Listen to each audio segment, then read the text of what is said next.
Hi everyone, my name's Lois. I'm going to talk to you about invasive species within the marine environment today. So a bit about me, my background. So I completed a degree in marine biology and coastal ecology, and then a master's in marine biology research. So these were both at Plymouth University.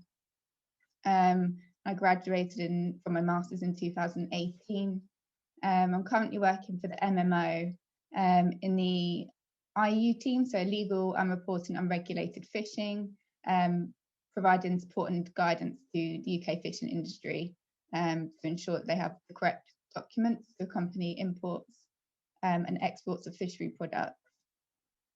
I'm going to start with a bit of an overview of invasive species in general within the marine environment, kind of how they establish, the impacts that they have, and then I'll go into my master's research, which has since been published. So what are invasive species? So an invasive species is a species that has been introduced outside its natural range, that has the ability to spread, causing damage to the environment, the economy, our health, and the way we live. So can you think of any examples of marine invasive species? Yeah, what about the, sorry, I don't know the Latin, the American slipper limpet? Yeah, that's a good one. Yeah, American crawfish, we have in the chat, Pacific oyster. Yeah, big one. Nice, we've got a few there. Mitten crabs. Yeah, another good one. So if I go on. Australian barnacles. Yeah. Yeah, so we've got, very, I think, relevant. So yeah. We've got Sciella clava, which is the leathery sea squirt. So it originates from the Northwest Pacific, and it was first found in Plymouth in 1953, but it's now found throughout the south and west coast of England. We've got Eriakia sinensis, yeah, as someone said, the Chinese mitten crab. So it was first introduced into Germany in 1912, and then it's spread throughout Europe. And then we've got Sargassum muticum, which is also called wireweed. Again, originates from the Pacific, and it was first appeared on the Isle of Wight in 1973, and from there it's spread throughout the UK. We've got Didybum vexillum, which is the carpet sea squirt. This is a colonial species that can form large patches, and it's very fast growing. And then, yeah, as someone said, we've got Ostromenius modestus, which is the Australasian acorn barnacle, and Magellana gigas, which is the Pacific oyster.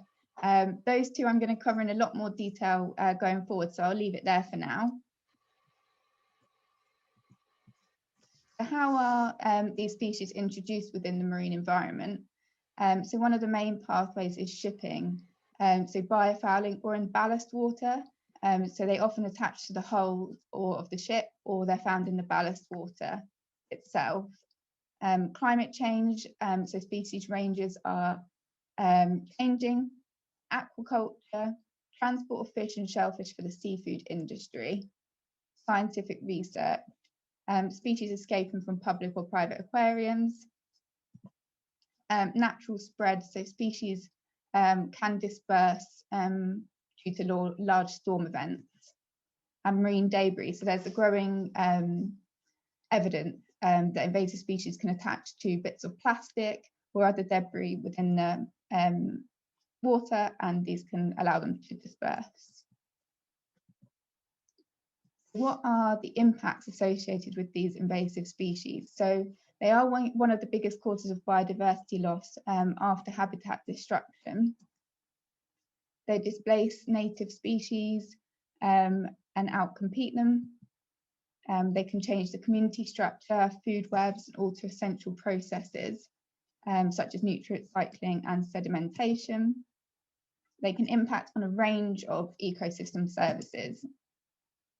And there is also socioeconomic and health impacts. So economic loss can occur due to diminishing fisheries, the fouling of hulls or infrastructure, and then the blocking of intake pipes as well. And it's estimated that invasive species cost the UK economy approximately £1.7 billion annually. Social impacts can include a reduction in employment as a direct result of the invasive species or a result of a reduced quality of surrounding environment. And it's also important to point out that they're often almost impossible to eradicate once they're established, or it's at least very difficult. So I want you to just bear a couple of concepts in mind as we're going forward. So facilitation is the interspecific facilitation. It's any interaction that has a positive effect on one of the species that does not have a negative effect on any of the other species involved. And then epibiosis is a phenomenon whereby one species, so the epibiont, settles onto the surface of another, and that's called the basibiont, in order to overcome a lack of space.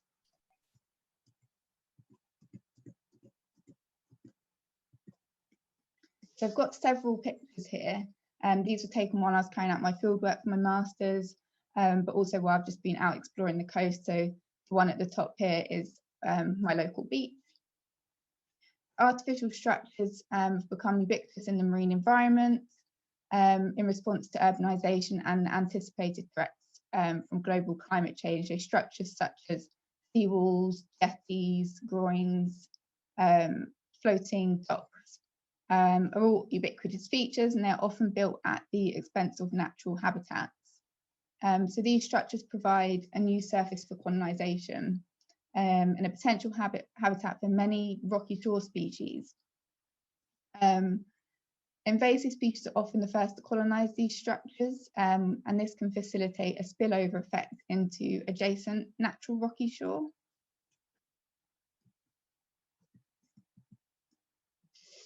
So as briefly mentioned earlier, we've got Magellana gigas, which is the Pacific oyster, and then we've got Ostrominius modestus. So Magellana is the Pacific oyster, and it is a well-known global invader. So it occurs in over 70 countries worldwide. It was originally introduced to Europe for aquaculture in response to declining native oyster stocks, so Ostra edulis, and it has facilitated a number of hitchhiker species, resulting in widespread negative impacts. It's particularly abundant in artificial habitats, but it's also found on natural rocky shore. Preliminary observations show that it supports mixed epibiotic barnacle communities, so a mix of native and invasive barnacles. So Ostrominius modestus is the Australasian acorn barnacle. So it increased rapidly in the 1990s following a period of warming. It's often referred to as the ecological sleeper because it increases in abundance when the conditions are suitable. Recent studies have shown that in artificial habitats, not only is Ostrominius way more abundant than natural rocky shore, but it can actually dominate the whole barnacle assemblage. So whereas in natural habitats, as I said, it's relatively sparse, and this is due to competition and predation being higher in natural rocky shore compared to artificial. So it's thought that the novel biogenic substrate provided by Magellana could further facilitate Ostrominius in natural habitats where it's still relatively sparse, but not in artificial where it's more abundant. I'm going to show a quick video. This was produced by Hannah Whitman. She is a current marine biology student at Plymouth University, and she produces lots of motion graphic animations to convey and help with science communication. So I've included her Twitter there, so do check her out. The human population is on course to exceed 11 billion people by the end of the century, by which time over half of these people may live in coastal areas. Where space is tight in places like Penang Island, Malaysia, artificial islands, land reclamation, and coastal defences are being used to solve this problem. However, unfortunately, valuable coastal habitats like coral reefs, mangroves, and mudflats are being replaced by man-made structures like seawalls and rock armour.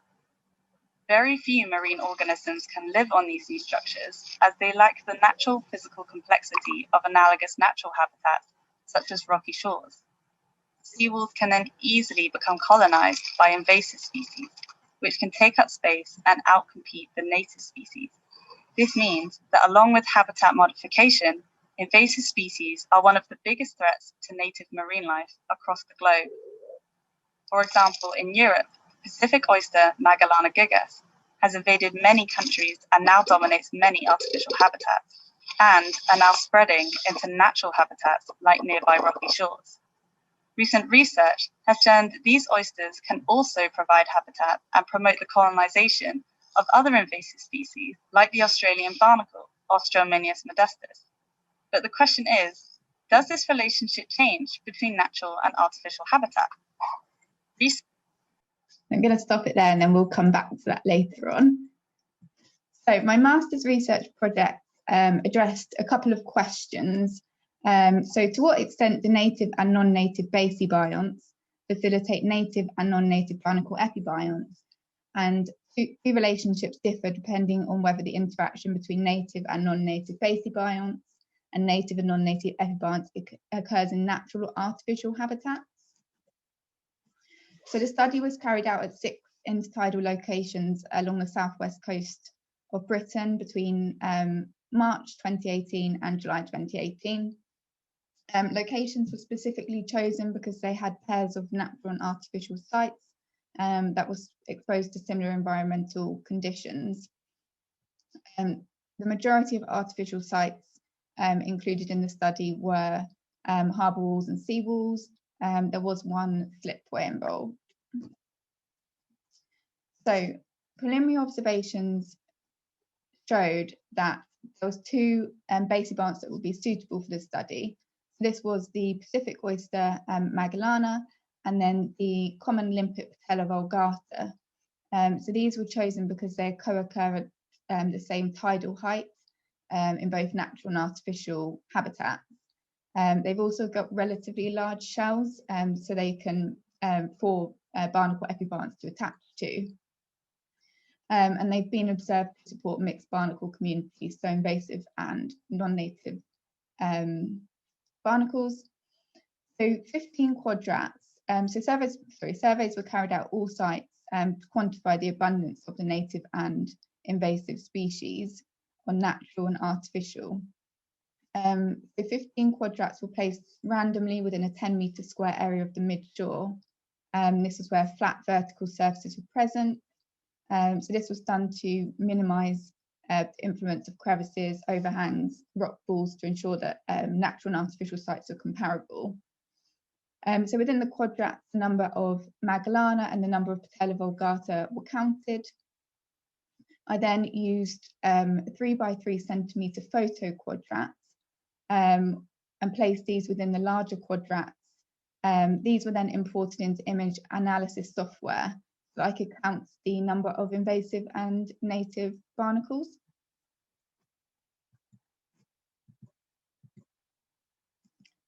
So here I also had to assess the strength of facilitation of the invasive epibionts by the Magellana and by the native Patella vulgata in natural and artificial habitats. So in order to do this, photo quadrats, so again 3 by 3 centimetres, so you can actually see the smaller quadrats here now. They were placed over the area of the shell that had barnacle epibionts, and then also onto the adjacent rock, so that I could quantify the abundance of native and invasive epibionts. And these were counted, and then the same image analysis software was used.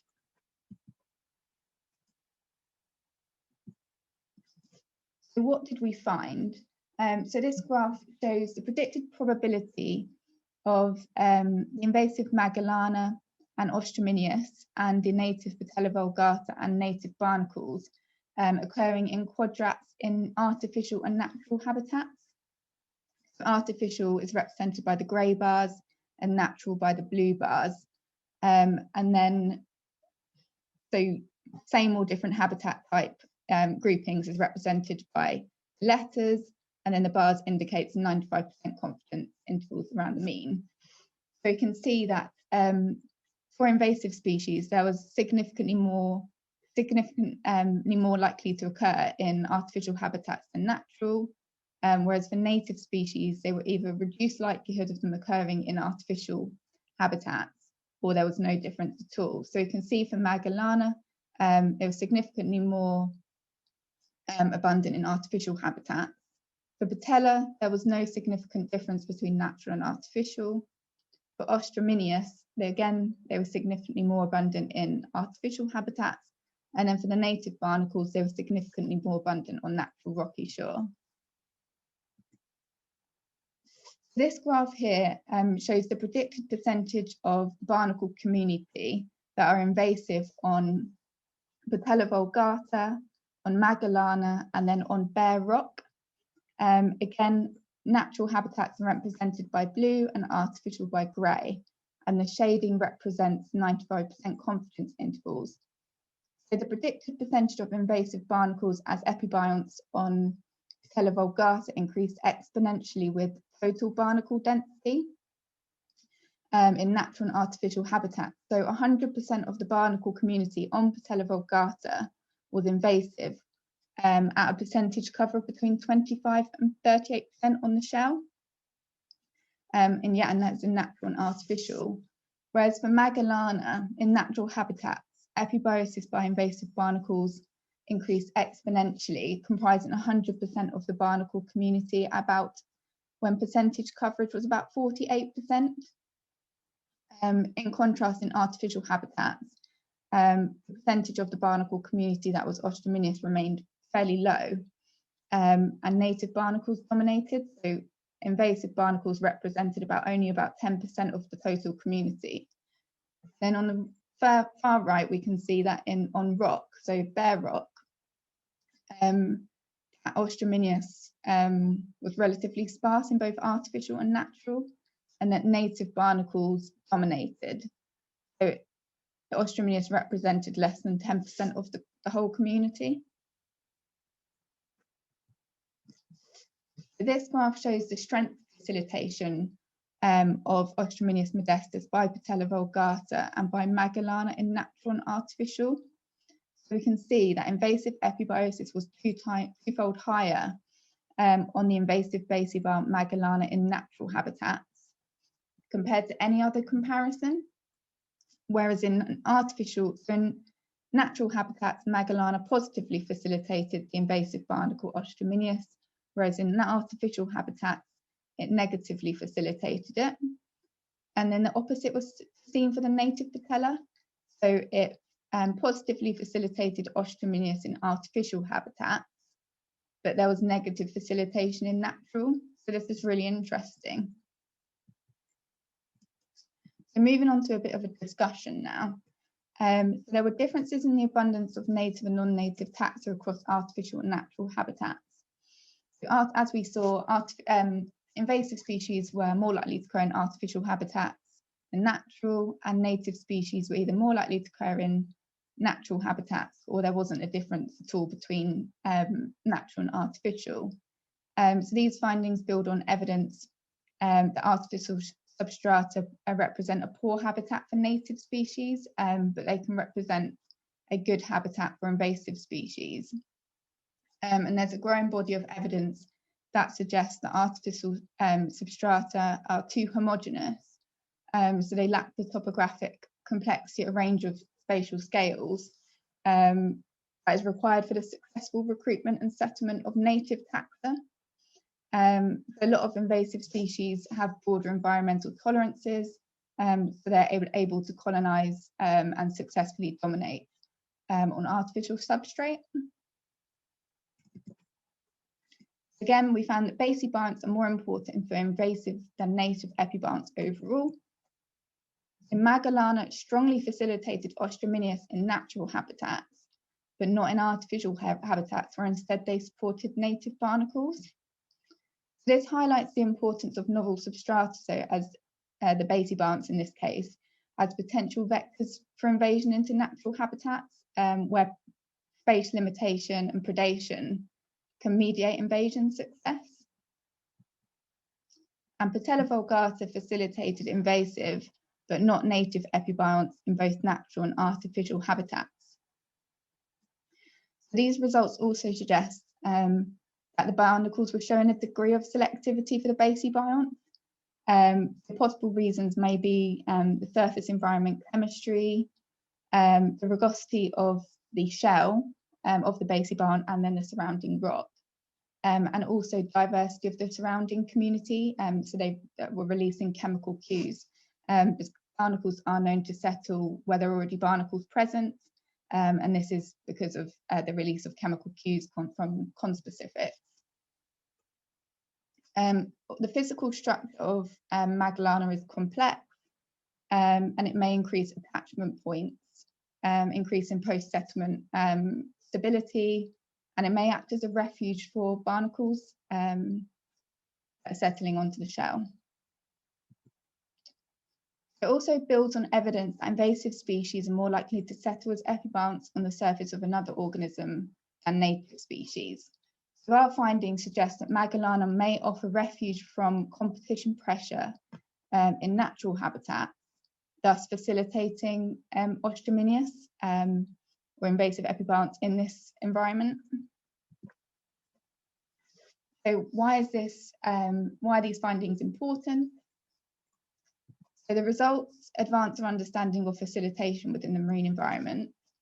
Artificial structures continue to proliferate within the marine environment, and this is only going to continue. The negative impacts associated with invasive species, so we touched on these earlier. It's really important that we continue to understand the impacts. Space provided by native and invasive basibonts, as our findings show, has the potential to further accelerate invasion. And the findings also reveal the importance of pioneer colonisers, so not only colonising newly available free space, but as their potential to increase invasion by providing habitat for species where it may have otherwise been unsuitable for them. It also links closely with the field of eco-engineering, so modifying artificial structures to increase biodiversity with the aim of increasing the number of native species and potentially reducing the number of invasive species that are on these structures. So there's a lot more research that is needed into kind of looking at these responses across a range of biological and physical contexts and at the wider ecosystem effects. Researchers at the University of Plymouth have begun to answer this question, finding that the oysters are facilitating more invasive barnacles in natural habitat than in artificial ones. The process of invasive species facilitating other invasive species can cause invasional meltdowns, which can have dire consequences for native biodiversity. For that reason, more research needs to be done into the interactive effects of habitat modification and increasing invasive species in order to conserve our ecosystems. There we go, I got there. There's a bit of further reading. The paper was, my master's research was published, my supervisor was Dr. Lois Duff, and it's titled "Do Positive Interactions Between Marine Invaders Increase Likelihood of Invasion into Natural and Artificial Habitats?" If you do want to have a read, please do. I'm happy to answer any questions now, and I also just want to point out it was quite good timing actually, because next week's Invasive Species Week. If you want to have this is a really good website if you want some more information, and there's a few different talks and events happening that I've seen online. So thank you for listening. Thank you very much, Lois. Super interesting research and very, very relevant.